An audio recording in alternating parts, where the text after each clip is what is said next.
Bismillahirrahmanirrahim. Assalamualaikum warahmatullahi wabarakatuh. Alhamdulillahi rabbil alamin. Alhamdulillahilladzi khalaqal hayata wal mauta liyabluwakum ayyukum ahsanu amala wa huwal azizul ghafur. Asyhadu an la ilaha illallah wahdahu la syarika wa asyhadu anna Muhammadan abduhu wa rasuluhu la nabiyya ba'da. Allahumma salli wa sallim wa barik ala sayyidina Muhammadin wa ala alihi wa ashabihi ajma'in amma ba'd. Fa ya ibadallah usikum wa nafsi wa iyaya bi taqwallah faqad fazal muttaqun. Faqala Allah ta'ala rabbi a'udzu bika min hamazati syayatin wa a'udzu bika rabbi ayyahdurun. Shadaqallahul azim. Masyiral muslimin rahimakumullah, alhamdulillah kita panjatkan puja dan puji syukur terbaik kita kehadirat Allah Subhanahu wa taala yang telah melimpahkan nikmat yang luar biasa atas kita dan keluarga kita serta saudara kita, tetangga kita, pemimpin kita, semuanya kanan kiri kita. Yang nikmat ini semata-mata Allah berikan kepada hamba-hambanya yang Allah sayang, yang Allah cintai, maka mudah-mudahan dengan kasih sayang Allah yang luar biasa ini menghantarkan kita menjadi pribadi muslim yang dipenuhi dengan mahabbah dari Allah, yang kemudian kita semua menjadi pribadi muslim yang lebih baik lagi. Salawat dan salam semoga terlimpah dan tercurah kepada uswah hasanah junjungan kita tercinta, suri teladan kita Nabi Muhammad sallallahu alaihi wasallam, Nabi akhir zaman, penutup para nabi dan utusan Allah yang kita nantikan syafaatnya di yaumul kiamat. Ikhwafillah yang dimuliakan oleh Allah, alhamdulillah kita nanti akan berbicara tentang tema ringan, serigala berbulu domba. Ini apa namanya tuh, tema yang umum ya, sering kita dengar dan ini biasanya diberikan ditujukan kepada orang-orang yang apa itu ya namanya, bermuka dua ya. Jadi serigala berbulu domba, seolah-olah dia ini kawan ternyata lawan ya. Jadi seperti apa namanya kalau pepatah lain itu, musuh dalam perut apa, selimut. Nah, musuh dalam selimut ini kurang lebih seperti itu ya. Tapi seperti apa nanti kita bahas. Namun sebelumnya kita awali terlebih dahulu dengan melafadzkan kalimat basmalah. Bismillahirrahmanirrahim. Mudah-mudahan Allah senantiasa meridhoi dan membimbing kita dari awal sampai akhir nanti. Ikhwafillah, malam minggu ini mohon maaf kami harus agak malam karena banyak agenda-agenda acara yang tadi belum selesai sehingga kita harus menunda ya jam live streaming kita yang biasanya jam 8 menjadi jam 10 ya. Namun tidak mengurangi semangat kita untuk tetap berkarya dalam dakwah. Karena kita ini lahir fakir ya.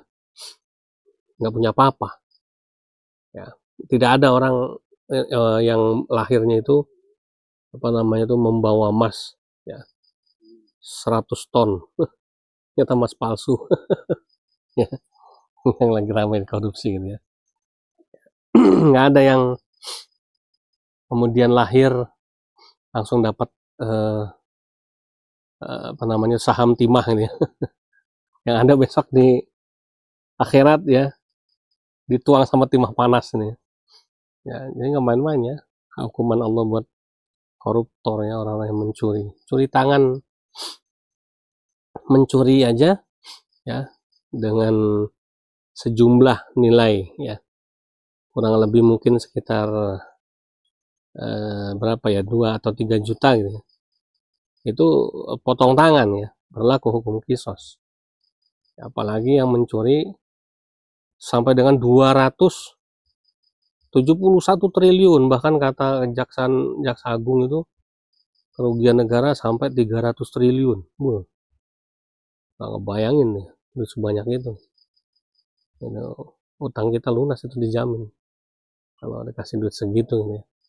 Kalau dibagiin kepada seluruh masyarakat Indonesia udah nggak sopan pandang bulu ya, yang penting jangan bulu domba.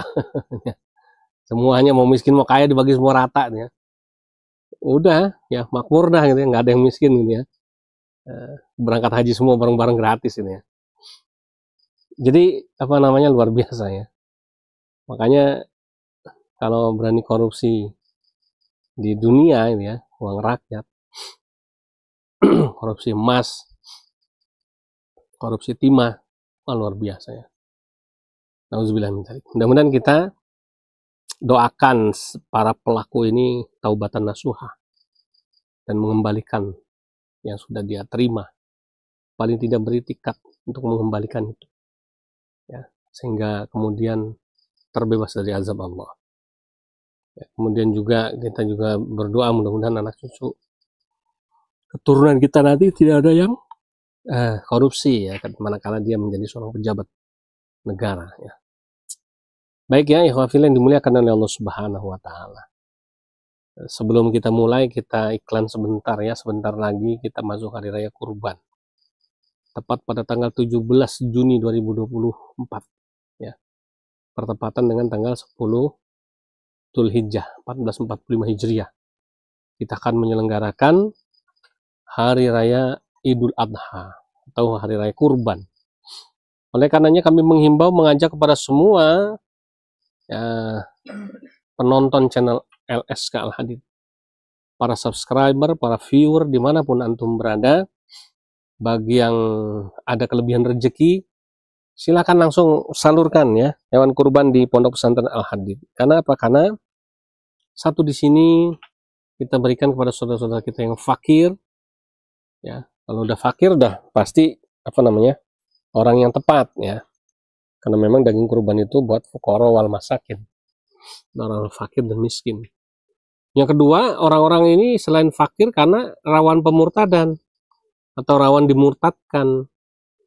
Kan ada sabda Rasulullah SAW yang berbunyi, kadzal faqara ayyakunal kufra, kan namanya kefakiran dekat sama kekufuran.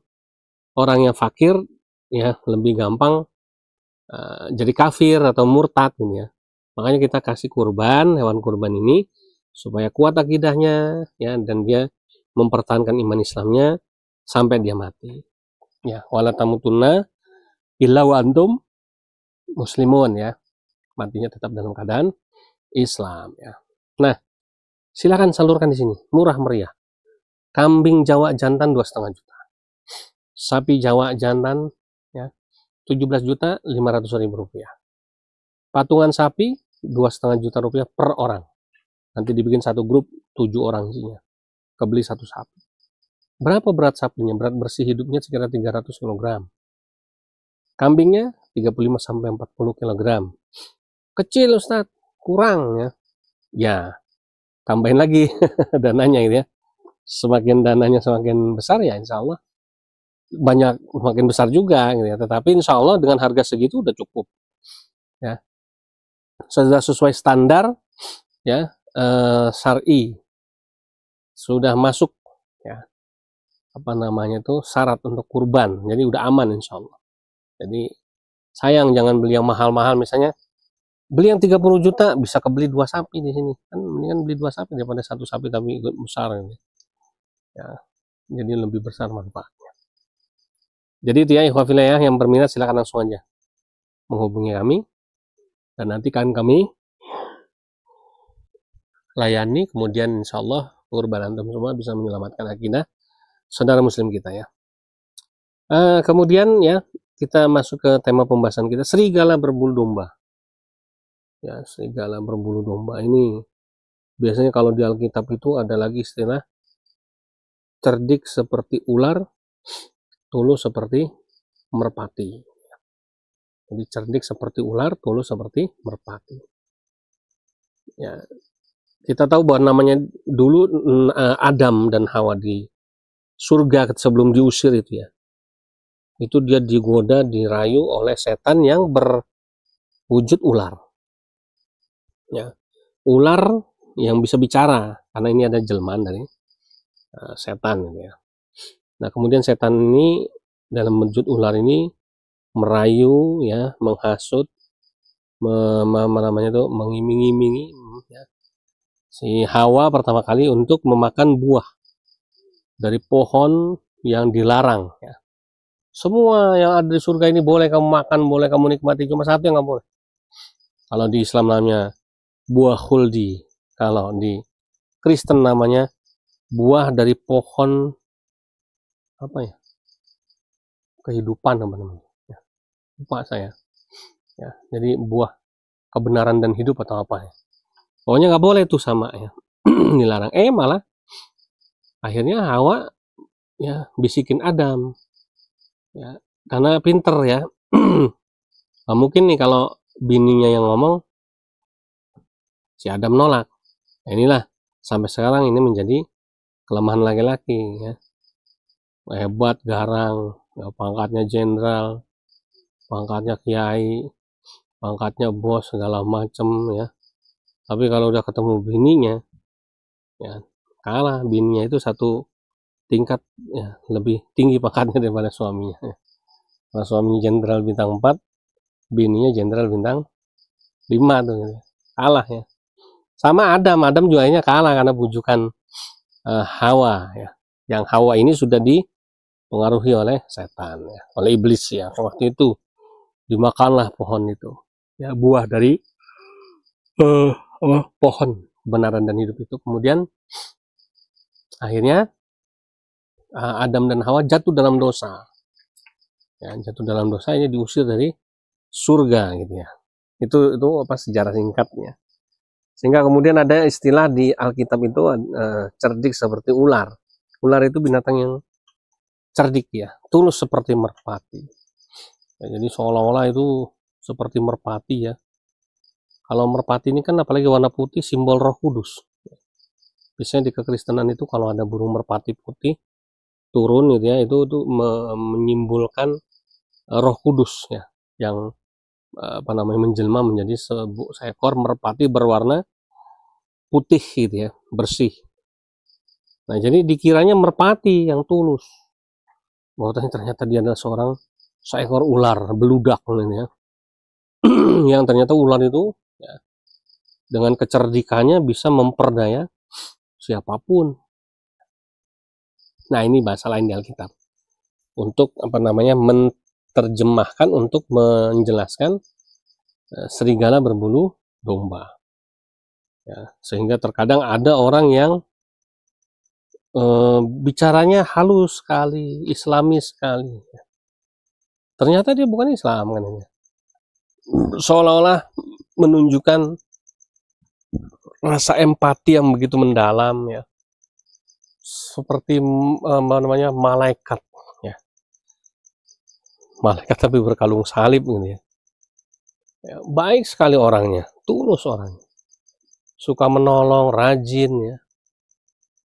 Sama tetangga begitu peduli. Dalam urusan-urusan apa?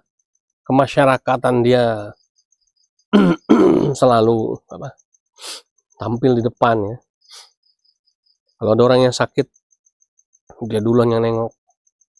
Kalau ada orang yang lapar, dia duluan yang masih makan. Kalau ada yang butuh bantuan, dia duluan yang menawarkan bantuan. Tapi nggak tahu kalau ada yang mau minjem duit 100, dikasih nggak kira-kira. Kadang-kadang manusia itu sama aja, nggak Islam nggak Kristen. Urusan duit ini ya, repot. Jadi itu ya Ikhwafillah ya. Sehingga kemudian dalam pergaulan sehari-hari tidak sedikit ya kasus-kasus murtadnya seorang muslim dari agamanya itu lantaran apa yang disebut dengan personal approach ya. Pendekatan secara personal yang begitu menawan ya. Sampai-sampai kemudian ada yang mengatakan ya, di Jepang aja contoh misalnya, orang nggak perlu jadi Islam ya, tapi misalnya ya apa namanya korupsinya nyaris tidak ada. Di Cina orang tidak perlu jadi Islam ya, tidak ada yang berani korupsi, hukuman mati langsung ya. Di Korea Utara tidak perlu jadi Islam, tapi soal komitmen, kepatuhan kepada pemimpin, kesetiaan, loyalitas, kepada bangsa dan negara, kita bisa nonton di negerinya ya Kim Jong Un ini ya, luar biasa. Yang berbeda dengan sebelahnya, ya, sebelahnya yang notabene sudah dipengaruhi oleh gaya hidup Barat, kekristenan juga sudah berkembang di sana. Ya. Beda kalau bicara masalah loyalitas, bicara masalah kepatuhan terhadap pemimpin. Ya. Kehidupan berbanding terbalik. Ingat, kita jangan 100% mempercayai informasi yang ada di medsos yang beredar. Oh, Korea Utara itu negara yang miskin, susah penduduknya, dipaksa menderita, bla bla. Jangan salah. Ya. Dia begitu ada pemimpinnya, ya, ngelihat pemimpinnya itu semuanya nangis. Ya, tepuk tangan semua, rasa bangga, rasa itu nggak bisa di setting kemudian apa namanya tuh seolah-olah dibuat-buat gitu ya karena ketakutan. Itu propaganda Barat aja. Coba suruh kalau presidennya Amerika Joe Biden ini ya, keluar dari gedung putih, rakyatnya suruh kumpul misalnya, terus suruh kayak Kim Jong Un suruh tepuk tangan semuanya, suruh nangis, mana bisa ya. Sementara di Korea Utara begitu luar biasa itu, tanpa perlu dibaiat itu ya. Kita ini orang Islam ini luar biasa, udah dibaiat gitu ya kepada pemimpinnya untuk setia, loyal ya, kemudian udah di doktrin untuk bela negara ya, untuk kemudian apa namanya itu hubul waton minal iman ya, didoktrin bahwa ya namanya apa namanya itu cinta pada negara itu sama dengan bagian dari keimanan kita gitu. Oh, luar biasa ini kan, tapi faktanya mana? Jadi ada yang seperti itu yang bilang gitu. Sehingga kemudian ya masuklah dia gitu ya. Kalau begitu coba Bapak Ibu ya jangan seperti katak dalam apa itu seperti katak dalam tempura, tempurung, tempura mah makanan. Coba sekali-kali apa itu istilahnya itu keluar dari kardus, mencolot, out of the box, bahasa kerennya. Ya, lihat, wah ternyata ya agama lain lebih menawan kan begitu ya. Ternyata orang Kristen itu wah luar biasa, agama kasih, agama yang tidak pilih kasih, agama yang memberikan kedamaian, menjanjikan surga tanpa syarat. Wah ini ya luar biasa ini. Kalau udah ngomongin surga tanpa syarat itu udah paling enak dah. Udah mau ngomongin yang bayangin ini surga tanpa syarat. Kalau kita kan mau masuk surga, oh ada syaratnya, nah, ini syarat ketentuan berlaku kan ini. Sementara kalau di Kristen kan masuk surga tanpa syaratnya, nggak ada namanya apa tuh namanya tanda bintang kecil ini ya, syarat dan ketentuan berlaku apa. Yang penting cukup mengaku Yesus sebagai Tuhan yang maha kuasa ya, juru selamat satu-satunya yang telah menyelamatkan manusia, udah selesai masuk surga. Kemudian dibandingkan lihat tuh di Indonesia yang jadi pejabat disumpah di bawah Al-Quran, korupsi ya. Kemudian udah habis dikorupsi di pengadilan baru menunjukkan identitasnya sebagai seorang muslim, pakai kopiah ya, baju koko, seolah-olah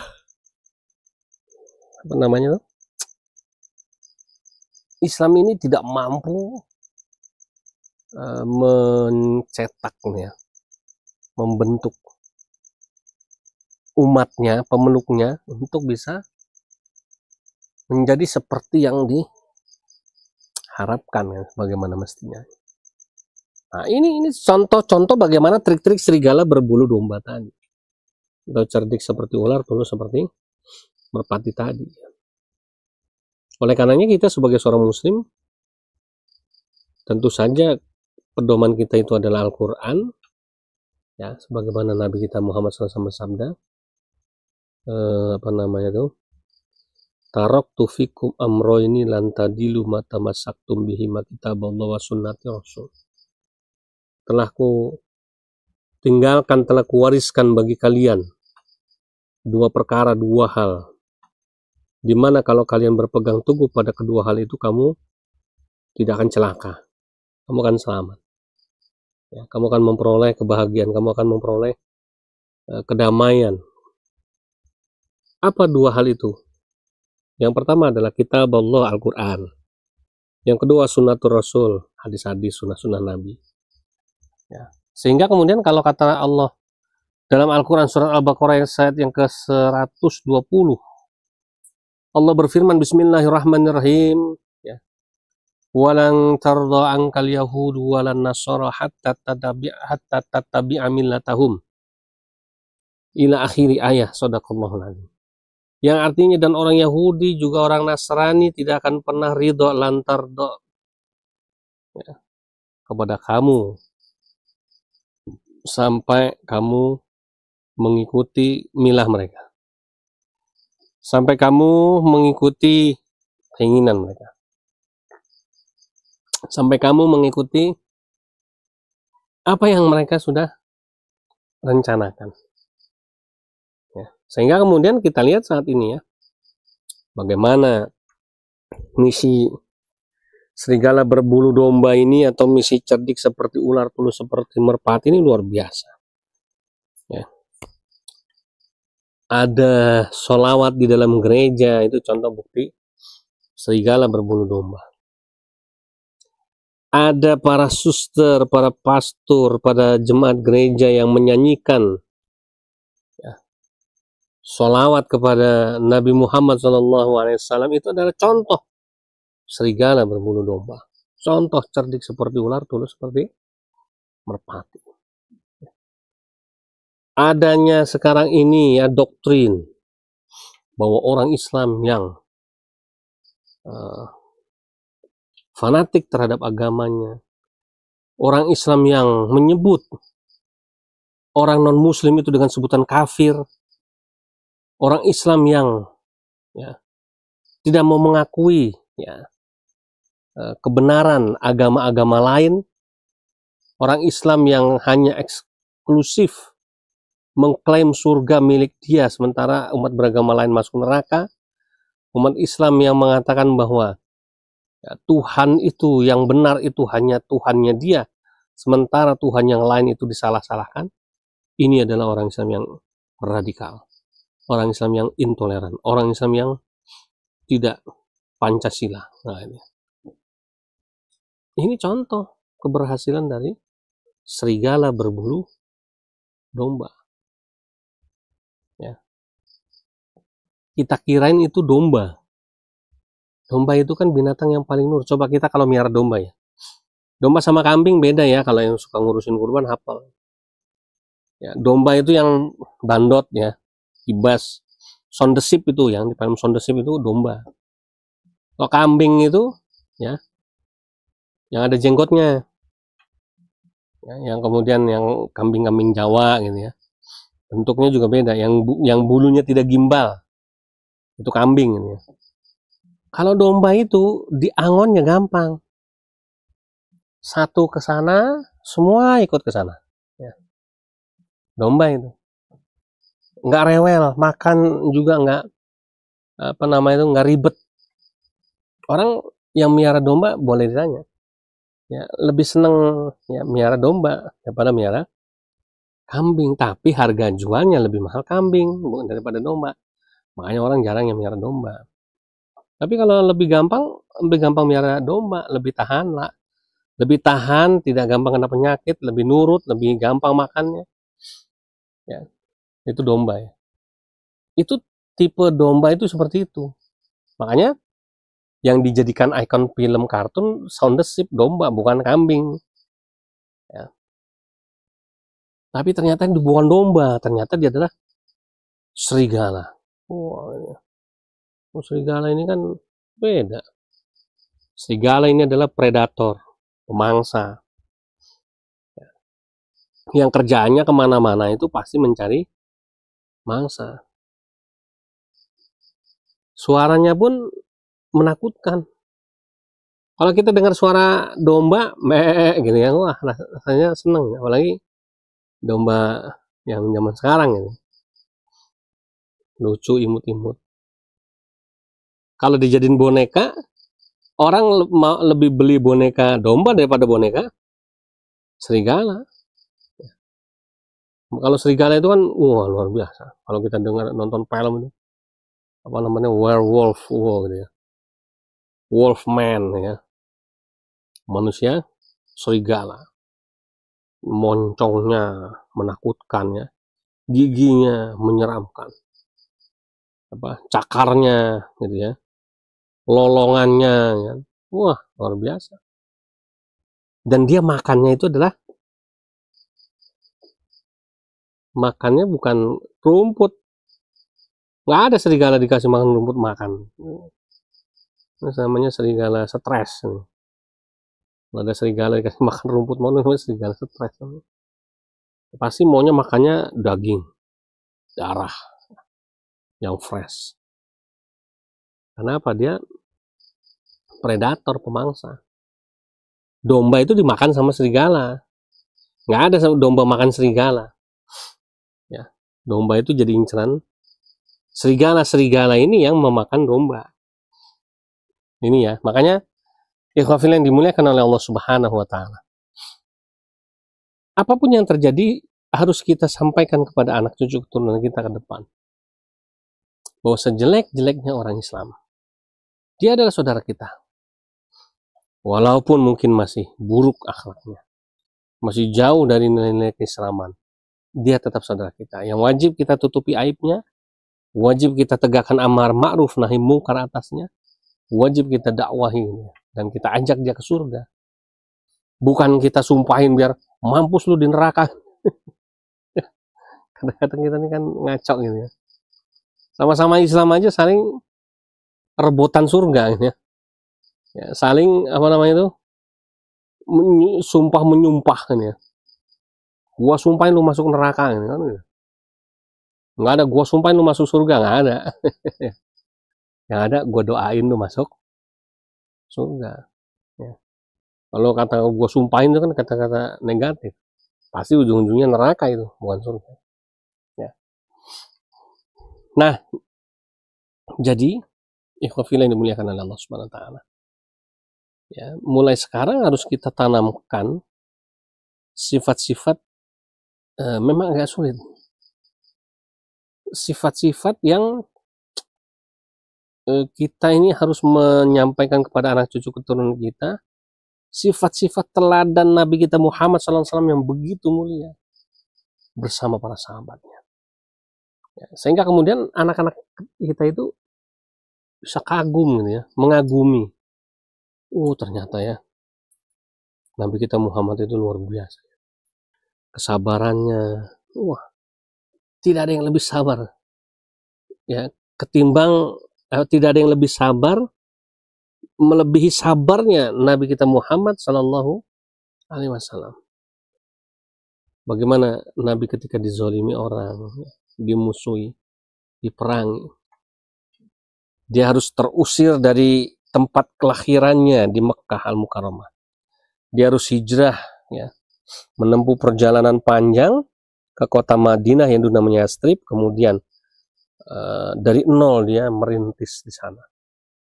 Ketika sudah sukses, sudah besar, ya, semua orang mengakui, bahkan di tempat kelahirannya sendiri mereka sudah mendengar kesuksesan Nabi Muhammad, ya, yang tadinya mereka musuhi, mereka mau bunuh, mereka incar, mereka cari-cari kesalahannya, mereka hina, luar biasa, fitnah dan lain sebagainya. Ternyata di Madinah menjadi penguasa, diterima di sana ya sebagai seorang pemimpin ya dari semua manusia yang ada di sana. Begitu Rasulullah SAW pulang kampung ke kampung halamannya, pada takut semua, terkencing-kencing, pada ngumpet di dalam rumah, dikunci serapat-rapatnya itu. Apalagi yang dulu pernah berbuat salah sama Nabi, pernah ngata-ngatain Nabi, pernah ikut fitnah Nabi, pernah ikut ya apa namanya itu memusuhi Rasulullah, pernah ikut punya niat jahat, bahkan mungkin pernah ikut serta dalam usaha untuk menyakiti Rasulullah, ngumpet nonggeng-nonggeng di dalam kolong tempat tidur. Udah terdengar dari jauh, wah itu Muhammad dan bala tentaranya yang gagah perkasa mendatangi Mekah, kembali ke Mekah. Nggak ada yang berani boro-boro keluar mau ngangkat pedang, ya pisau dapur aja kagak kuat diangkat, saking takut. Ya, beda ketika Nabi Muhammad lari ya karena mau dibunuh, hijrah itu ke Madinah. Ya, wah, luar biasa, Nabi sampai terhina sekali, dia harus bersembunyi dalam gua Sur bersama Abu Bakar As-Siddiq. Ya. Di dalam gua yang di situ banyak binatang-binatang berbisa, sampai Abu Bakar patok ular, ketakutan luar biasa, mau dibunuh, mau dibantai ya. Wah luar biasa Nabi, terusir dari kampung halamannya. Ya. Tapi begitu pulang dengan gagah, dengan kesuksesan, dengan kemenangan besar yang disebut dengan Fathul Makkah. Begitu balik, nggak ada yang berani nyambut, nggak ada yang berani menghadang. Ya. Dulu padahal diusir, disamperin ke rumahnya Nabi, sampai Ali bin Abi Thalib rela harus menyamar pura-pura ya, menjadi Rasul demi memberi ruang pada Rasulullah untuk melarikan diri dari kepungan orang-orang kafir Quraisy. Begitu cintanya para sahabat.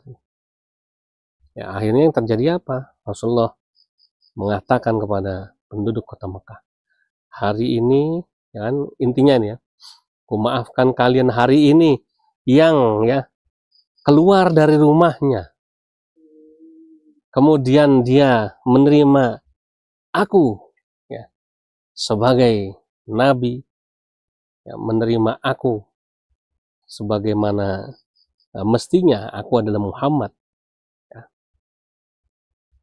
Yang mungkin kalau bahasa gaulnya itu yang dulu emang aku Muhammad yang lahir di sini, gede di sini kan, maka selamat ya. Akan dilindungi kehormatannya, hartanya, nyawanya. Keluar semua itu, berani itu keluar, ada yang nangis, ada yang terharu kagum, ada yang masuk Islam, banyak yang masuk Islam karena melihat apa? Melihat bagaimana kesabaran dan kebesaran jiwa seorang Nabi yang bernama Muhammad SAW.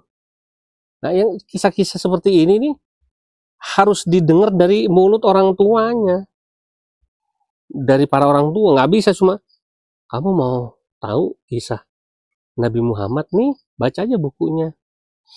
Ya, dia nangis karena di buku, beda. Nangis karena diceritain bapaknya, ibunya, walaupun cuma ceritanya sepenggal-sepenggal, ya nggak langsung utuh. Ya. Satu kejadian yang lain, ya, tentu kan berbeda hasilnya. Si anak pun akan luar biasa. Ya, itu ya. Makanya hafil yang dimuliakan oleh Allah Subhanahu wa taala, mari sama-sama kita buka mata, buka telinga kita. Kita sadarkan ya, saudara-saudara kita, akan pentingnya menjaga akidah kita supaya akidah kita ini tidak dimangsa oleh para predator-predator ini. Jangan sampai kita tertipu penampilannya, bulunya kok kayak bulu domba atau bulu serigala ini.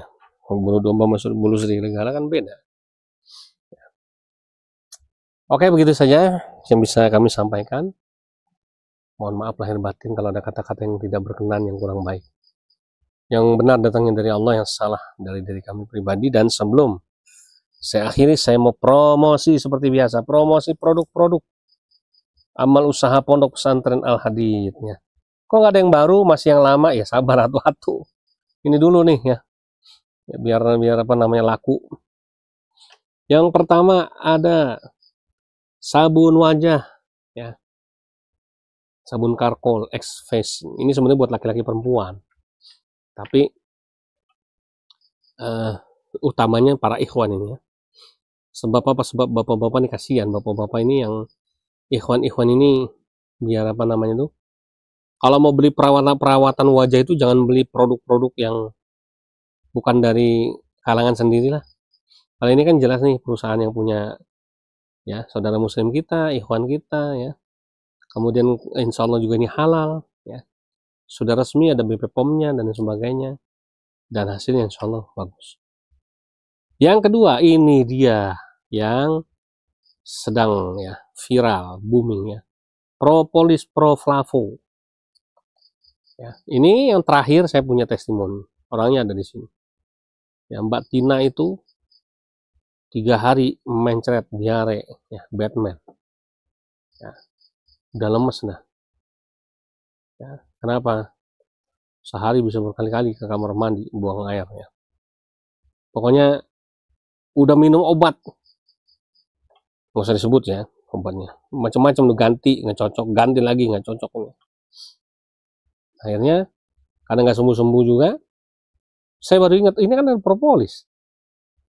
Akhirnya, nah ini kesempatan nih gue jadiin kelinci percobaan nih. Minumin ya Mbak Tina 10 tetes, ada pipetnya di sini ya, 10 tetes langsung, nggak pakai di air biar mampet tuh mencret ya.